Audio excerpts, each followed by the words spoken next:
காங்கிரசுக்கு மூப்பனார் என்ன செய்துவிட்டார் என்று தமிழக காங்கிரஸ் தலைவர் இளங்கோவன் எழுப்பிய கேள்வி தொடர்பாக தந்தி டிவியின் கேள்விக்கென்ன பதில் நிகழ்ச்சியில் பங்கேற்ற தமாகவின் முக்கிய பிரமுகர் பீட்டர் அல்போன்ஸ் அளித்த பதிலை தற்போது பார்க்கலாம். திரு ஈவி.கே. இளங்கோவன் கேட்டார், இவர் மட்டும் இல்ல, இவருடைய தந்தையாராக இருக்கக்கூடிய மூப்பனார் காங்கிரஸ் கட்சிக்கு என்ன செஞ்சாருங்கிறது எனக்கு தெரியல. இன்னைக்கு அகில இந்திய காங்கிரஸ் கட்சி அலுவலகம் இருக்கிறது அல்லவா, அந்த அலுவலகம் தலைவர் மூப்பனாருடைய பேரிலே கொடுக்கப்பட்ட வீடு. காங்கிரஸ் கட்சிக்கு அலுவலகமே இல்லாத நேரத்திலே டெல்லியிலே அவருடைய நாடாளுமன்ற உறுப்பினராக அவருக்கு அனுப்பப்பட்ட வீட்டை அந்த ஆபீஸை கொடுத்துட்டு ஒரு தனியாக ஒரு ரூம்ல போய் இருந்தவர்.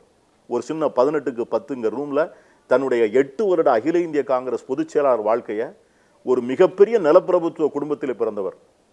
சோழ மன்னர்களுக்கு கடன் கொடுத்த பரம்பரை மூப்பனார் பரம்பரை என்று சொல்லப்படக்கூடிய அந்த மிகப்பெரிய பரம்பரையிலே வந்த ஒரு மிகப்பெரிய தலைவர் தனக்கு கொடுத்த அந்த நாடாளுமன்ற உறுப்பினர்ங்கிற பங்களாவை காங்கிரஸ் கட்சியினுடைய அலுவலகத்தை கொடுத்துட்டு ஒரு 8க்கு 10 ஒரு சின்ன ரூம்ல வெஸ்டர்ன் கோர்ட்ல இருந்தார். 12 ஆண்டுகளில் ஒரு கட்சியை நடத்தி கட்சியிலேருந்து இன்னொரு கட்சிக்கு மாறி மத்திய அமைச்சராக இருந்து இன்னைக்கு புதிய இயக்கம் காணலாம் அப்படிங்கிற தைரியம் வர்ற வரைக்கும் இருக்கும்போது அவருடைய ஆளுமை பண்புன்னு ஒன்று சொல்ல வேண்டாமா? வாசன்ட்ட இந்த ஒரு கெப்பாசிட்டி இருக்கு, இது மற்ற அரசியல் தலைவர்கிட்ட இல்லாது அப்படின்னு சொல்ல வேண்டாமா? நான் நிச்சயம் சொல்றேன். அவர் he was very raw, very young when the TMC merged.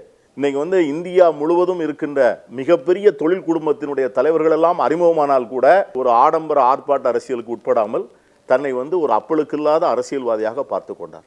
எளிமையாக இருக்கிறார், நேர்மையாக இருக்கிறார், காட்சிக்கு எளியவராக இருக்கிறார், வயது இளமை இருக்கிறது, தமிழகம் எங்கும் அருமை இருக்கிறது, அகில இந்திய அரசியல் அனுபவம் இருக்கிறது, 50 வயதிலே தமிழ்நாட்டிலே இது யாருக்கு இருக்கிறதுன்னு சொல்லுங்க.